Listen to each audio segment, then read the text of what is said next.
Hi, my name is Phil. I like to talk about politics, and in this video, I'd like to start to try and unpick the economic measures that the British government are desperately trying to implement in order to prevent our economy crashing further than it has to. But first, if you'd like to be notified of daily news and politics, then please subscribe to the channel and click the bell notification icon. So, Boris Johnson's initial reaction was to prioritise the economy over people's health. The calculation was made because of his desire to go through with his hard Brexit for political reasons. It's possible that he saw two benefits in doing this. The first is that he could blame any economic ill effects of Brexit in 2021 on the current pandemic. This may have worked to an extent because if you overlap crises, then it isn't always easy to pick apart the different causes. And it means listening to the experts that our media tried to hide. So a lot of people really wouldn't get to the truth. The second is that if he prioritises the economy over health, unlike most countries where they are doing the opposite, then he may have thought that the economic impact on other countries would have been much more severe by comparison, which would look like a win for us. That is speculation on my part, however. Now, in the event, Johnson has massively underestimated the effects of this pandemic, not just underestimated it on health grounds, but also economic and political as well. And he has been playing the slowest game of catch-up ever since. Every day, he seems to be making at least one announcement that is, thank God, yes, this is what we need, but we needed it weeks ago for full effect, and yet still not doing everything that should be done. But the economic impact of this is going to be huge. We can already see that investors in general are not considering the UK to be that safe a haven. So at a time like this, what a lot of investors do is usually abandon all thoughts of making money. They get scared. I think the American Warren Buffett, or do they pronounce it Buffett, once said that at a time of crisis like this, when other people go into their shells, other investors go into their shells, that's when he speculates, because that's when there's the most money to be made. And he's made a lot of money, so I suppose he knows what he's talking about. But a lot of investors certainly do. They think to themselves, right, we don't really know how to make money out of this, so what we're going to do is at least not lose money. We're not going to gamble. We're not going to risk it. So they will therefore invest in safe bets. Now, it's been clear that people have been flocking to the dollar and the euro. Currencies supported by the largest economies on earth. Now, don't get me wrong, all economies are going to be badly hit by this, but people are thinking that, the dollar, the US dollar and the euro are relatively safe. We've seen that in the behaviour in the markets. The arse, however, has completely fallen out of the British pound sterling. 30 years was wiped off its value in a single day as investors have showed that they have much less confidence in the management of the UK economy as they do the US or the EU economy. So for all those who will inevitably try and put in the comments, they'll look at the economic gloom facing the EU and laugh about it. Look behind you, because we're facing a much worse situation in the UK. It is actually very, very serious. It is literally like laughing at a kid falling off their bike while you ride yours off a cliff because you're not paying attention.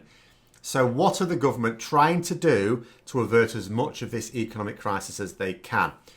So initially they are using tried and tested methods. They are offering tax and mortgage holidays. Half of the value of our economy is in small businesses, all of which are seriously imperiled by this. The government is desperate to save them if it can. Unfortunately, these measures won't do this. So the problem is as follows. So the government's idea is, right, we're going to help you through this via what is effectively a loan.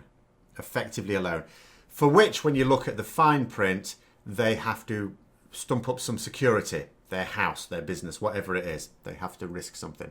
Now, you're a small business. Let's say you're a small business that's really going to be very, very badly hit by this. You don't make hand sanitizer. You actually sell beer. You're a pub, something like that, or a restaurant or a cafe. Something that is going to be seriously badly hit by this. You've got to pay your taxes. You've got a load of, corporation tax, whatever to pay.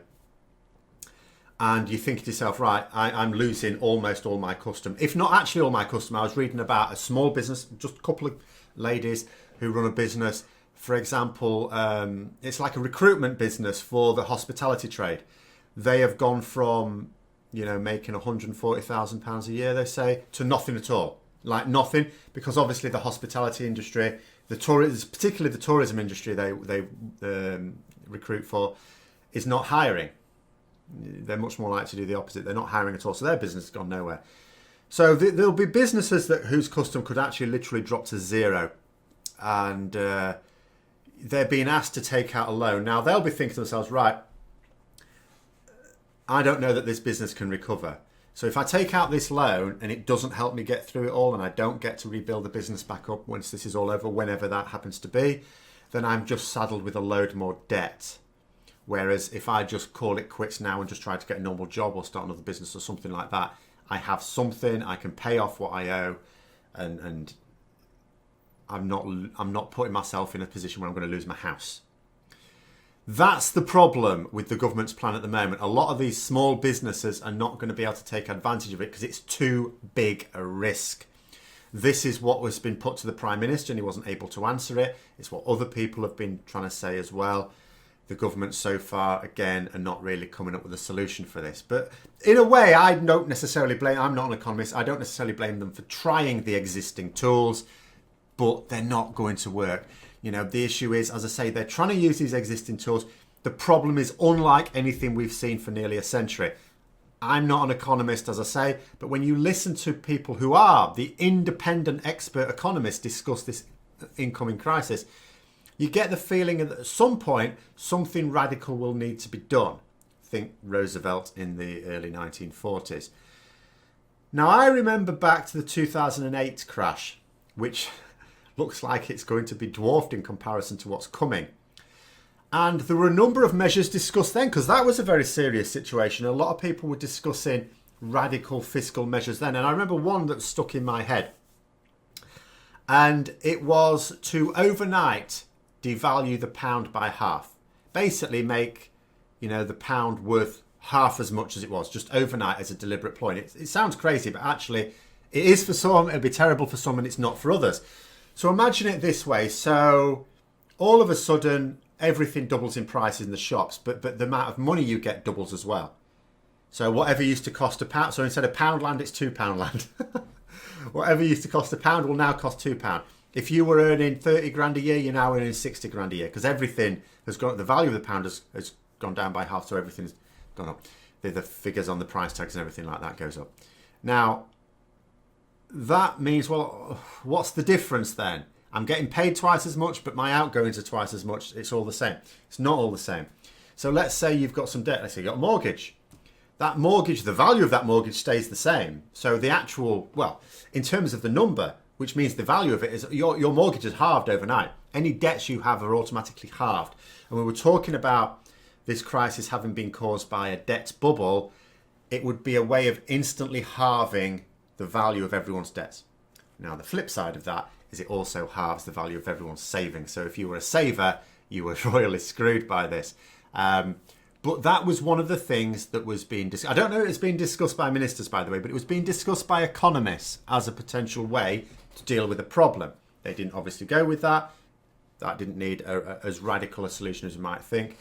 However, if this becomes as serious as some people think it may do, and like I say, I'm not an economist, from my point of view, we'll just have to wait and see, then you would think at some point you are going to have to talk about radical fiscal measures that have not ever been employed before.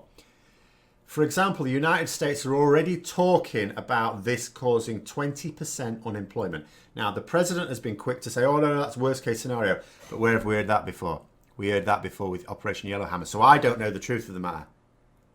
Is that a worst case scenario, or is it a realistic scenario? For reference, by the way, the current US unemployment rate is pegged at 3.5%, assuming that's accurate. So to go from 3.5% to 20%, you're literally increasing unemployment by almost 6 times as much as now. And bear in mind that they can afford to spend their way out of this much more than we can in the UK. Imagine what this could do to our unemployment, no matter how they try and fiddle the figures. And, you think to yourself, so are we getting much closer to a universal income scenario? Some MPs are already talking about that. I'm not saying that that's necessarily the way to go. But Surely we're going to need some sort of measure that accepts that unemployment can't be eradicated at last. Once it gets above a certain level, that's a certain proportion of the population out of work. You have to be able to reflect that. The new Bank of England governor has been appealing to businesses not to lay off staff. He's saying, talk to us first, or talk to the government before you lay off staff. There's support available. There is something that seems akin to me to blind panic in the corridors of power about the prospects of businesses cutting their losses with mass layoffs. Because like I say, you imagine you're that small business owner, and these employ half the people in the country, in terms of the private sector at least.